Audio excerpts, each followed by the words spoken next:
Welcome back, day 2 of a live stream. This is nearly becoming a habit. I'm just going to stick the Facebook and LinkedIn and YouTube on a 30-second countdown while I kick off on Instagram Live. I'll be back.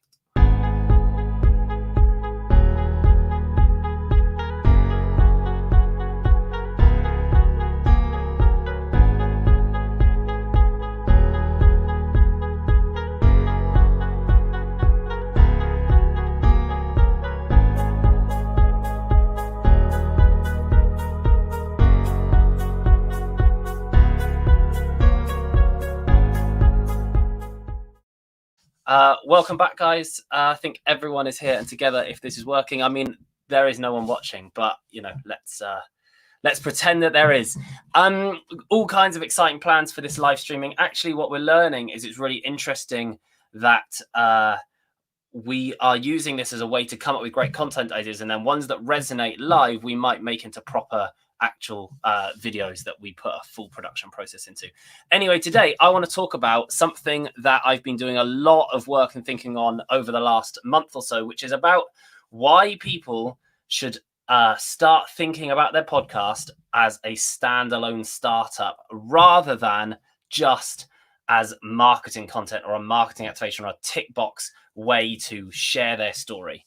So that's what's on the agenda. I've got lots of thoughts on how to approach it, and I hopefully got an analogy to make this relatable to you.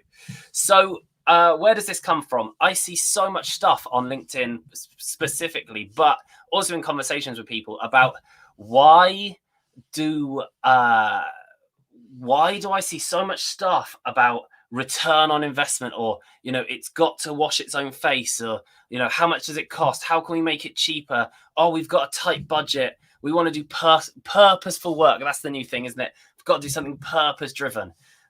Everyone's jumping on that bandwagon to the point it doesn't mean anything anymore, which is frustrating to those who've been doing purposeful work for a while.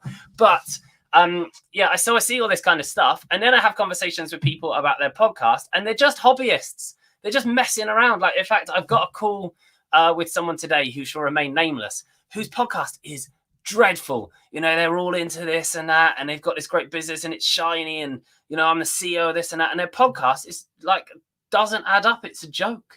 Like, how has that become cool or acceptable? I find it really weird. It's like all of their logic that they understand about how to run a business or how to do something well and successful when it comes to a podcast doesn't matter anymore. If they were making video content, they would be working out, you know, they have a strategy and a document and a plan and who's the audience and all that kind of stuff. But when it comes to making a podcast, just like, oh yeah, we'll just, you know, can we do it on our phone and let's put it out and yeah, we'll just chat. I'm just going to interview people that my ego is proudest of knowing that I can get on the show, like, which people always tell me I can get Richard Branson on my podcast.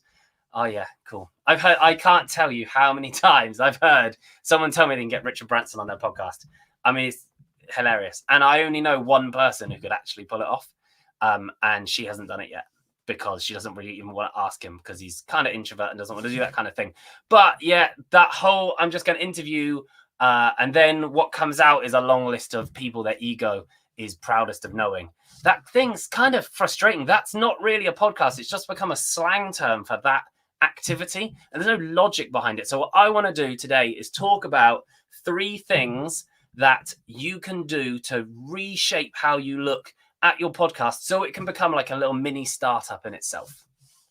So when people are starting out making a show or they've just started, they're often, you know, they're looking for what's the best gear. I don't answer those questions. I don't know anything about microphones. I don't care. Doesn't make any difference. We've been recording shows now for a year remotely, getting people to use their iPhones because it's the best microphone that they've got to hand, and you would have no idea that's what they've done. So the microphone conversation and the gear conversation and, you know, what platform do you record on, it doesn't really make any difference, especially if your conversation's bollocks, and you don't bother doing any post-production and you don't edit your story down, you just post a rambling conversation. You need to edit that down to a highlight reel of your conversation and share that. But yeah, so, you know, what's the best gear, or what is RSS, or who's the best host, or, you know, my mate Dave, the audio engineer, can edit it for me and it's going to be epic. these things are missing the point. You've got to start with the basics. Think about this like a business plan. So here are my first 3 checkpoints for personal brands or businesses looking to make a podcast, and what they might want to think about, or how they might rethink how they are making a pod and what their plan is. So the first one, and this is kind of like when you start a business plan, the first pages of your business plan hopefully are what's the problem that you're trying to solve, and then what is your solution. Now, I don't see that a lot in podcasts at all. Like, if you approached it with that mindset at the beginning and you had to write those 2 slides, what you discover is straight out is that you're making something more purposeful. So you're going to have to identify a problem or a niche, and you're going to probably have to niche quite hard in 2021 because, generalism is kind of, you can be generalist, but that's not really the way things are leaning anymore. And it's not the way that content production and marketing is geared up. So, it would get you away from this generalist. Yeah, I'm just going to make, I can't tell you again, it's so cliched, but I'm a 30-something-year-old man. I'm going to make a podcast about mindset and about men's mental health. Cool. And I totally respect your passion to do that, but it's been done to death if you're just going to interview an ex-rugby player. I know where there's 100 of those already. That's not a niche. And if you were to write what's the problem and what's the solution, you'd realize that the problem that you're trying to solve has already been solved. So I think that's a really good first step. Think about this as the what's the problem, what's the solution plans of your business page. You aren't a BBC-backed celebrity and you aren't a YouTuber. So when you approach your podcast, no fucker's going to listen. I don't know how many times I have to say that either. So you can't come to me and say, yeah, but Joe Rogan just interviews anyone he wants. Yeah, he does, but he's on episode 1,750 and he gets 190 million downloads a month, and he's been doing it for 10 years. So he can do that now. He's earned the right. He's earned his stripes. You're also not Louis Theroux. Louis Theroux is backed by the BBC. So he's got the BBC pushing out their content, and they have a huge global platform, and he's getting paid to do it. And it's, again, a totally different conversation. He's also been in the trenches for 20 years making content. So you trust him to make something good. You're not that either. So those rules don't apply to you. So my advice really is to think about what the problem that you're solving is. And then when you start to think about your solution, and this is the really important bit, think about it creatively. You're probably not going to be able to just interview people on a whim and get a great conversation that other people want to listen to. So you got to actually think of some creative solutions. And to that note, how do you do that? What do you mean, James? What do you mean? Well, we call it creatively brave. That's actually a line that I borrowed from a great agency in America called Pacific Content. I think I mentioned them on yesterday's live stream. But anyway, creatively brave. What that means is do something that is more than just an interview. There are so many different types of content that you could make. You could do human guinea pig or investigative journalism or fiction or so on and so on. And yes, they involve a bit of production value and a bit of effort, but they're going to pay out in the long run. So how would you come up with ideas? What do I mean? Well, I've got an idea for you. Go listen to something more than Guy Raz's Masters of Scale or Tim Ferriss or Joe Rogan. There's 1.8 million podcasts out there. And it seems to me, from what people tell me, that as a community, we listen to about the same 15 shows. Live on the edge a little. Go and press a random button on.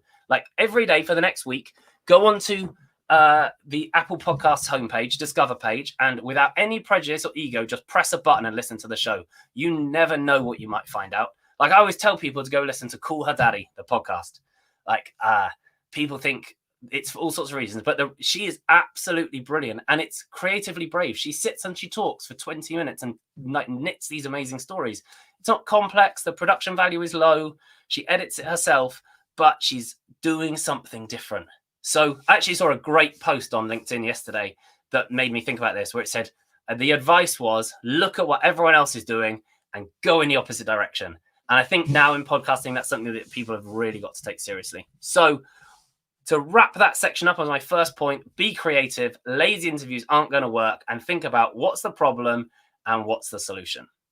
So on to my second idea. Nobody does this one. Fascinates me. Again.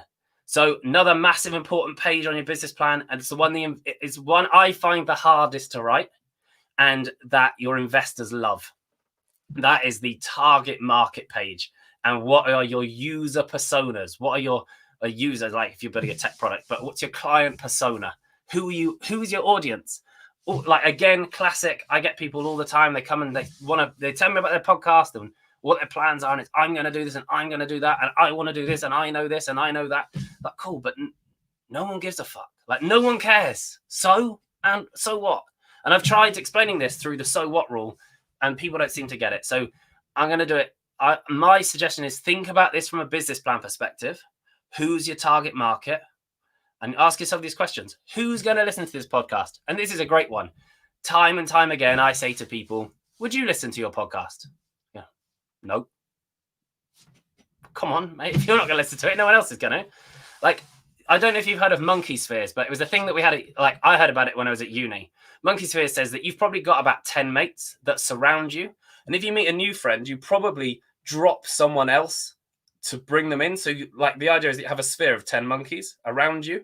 And when one comes in, you have to let go of another, and you don't speak to them as much.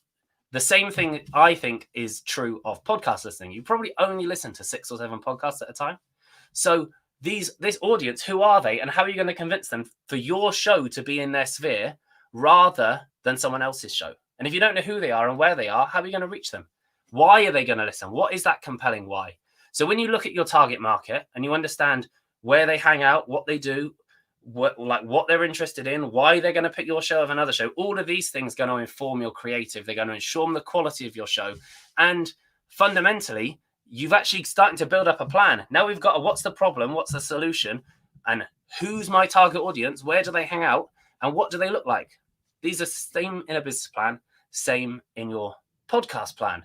This is fundamental. Otherwise, you do all the fun, what you think of as the fun bit, playing with the microphones and getting an editor, and you get to the end and you get 7 listens because you didn't make a plan. It's exactly the same with, people starting t-shirt businesses and drop shipping, and they realize that they don't actually have anyone to sell them to. So, number 3, and I think this one is what will change the game for most people, and it's partly a confidence thing, it's partly just a perception thing, and that's that your podcast needs a P&L. And you need to write all of these things down, by the way. You've got to actually commit this shit to paper. Like, that makes it real, doesn't it? Rather than just thinking about it or chatting about it. So this is like the, everyone's favorite, the forecasts and projections, P&L, profit and loss of your podcast. Money's going to have to go out if you want to make a decent show, because even if you're editing it yourself, it's costing you money. Like, that's your time, and time is money. So if you're editing, like, I know someone who edits his podcast that's getting thousands of listens an episode in the car while he's waiting to pick his kids up from school. Mental. His time is worth, and his time is worth more than that. So, when you equate everything out to money, where are you landing? There's money going out, which means you probably need money coming in. And if that money coming in is because it's come from, you taking marketing budget, or an investor, or someone else believes in you, or you're just going to, the chances are you're going to have to underwrite your show at the beginning for a while. And that might be fine. You've got to work out how you're going to get money coming in to make it sustainable. Otherwise, what is the life expectancy of your show? And let's be honest, if you're not willing to underwrite your show, or you don't think about it in terms of P&L, is that a sign that it's not so great? I don't know.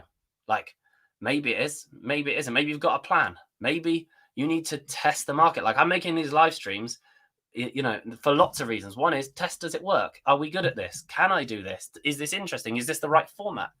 So it's costing me nothing because I don't quite believe in it yet. But when I do believe in it, I'm going to double down, get a full-time employee to work on it, distribute it, plan it, get more structure. That's all part of testing the business model. It's just basic business maths. I know that some of you will be thinking, yeah, but James, I don't think that people in my industry want ads, or my people aren't into that, or we're a brand, and then some kind of weird fucking ego comes along where they're like, we're too good for ads, we can't do ads. What? Why? Who said that? Who made that up? Like, that's also mental.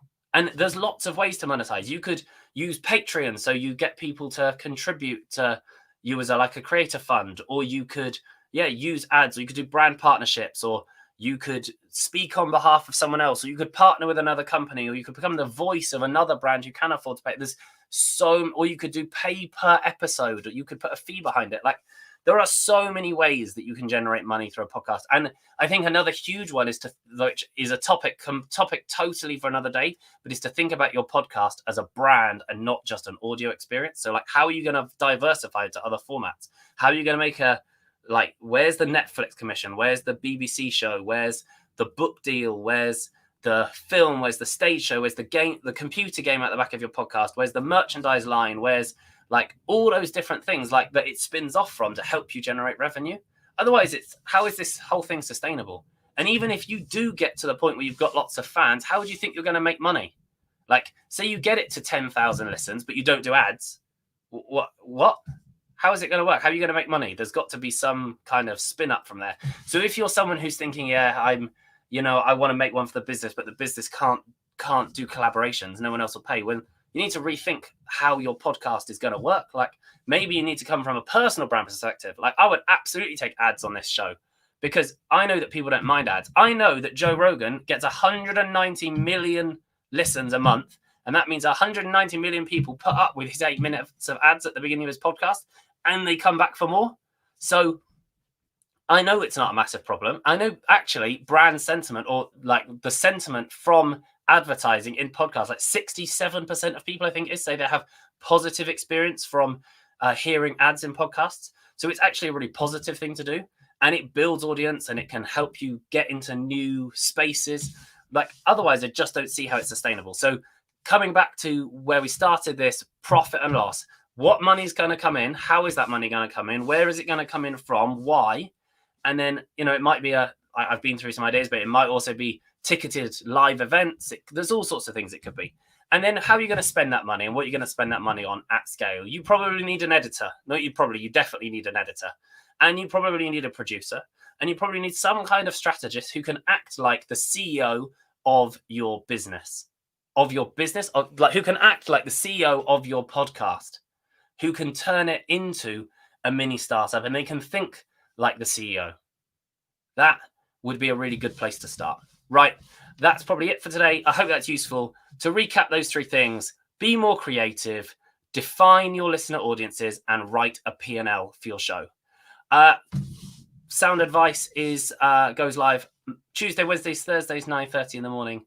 We will be back tomorrow. I look forward to it. Hope this has been interesting, useful, and would love to hear what you think. Stick a comment below, or reach out. If you've got any podcasting questions, I'd love to answer them or help you. I won't be quite as brutal as I have been on this stream. See you tomorrow.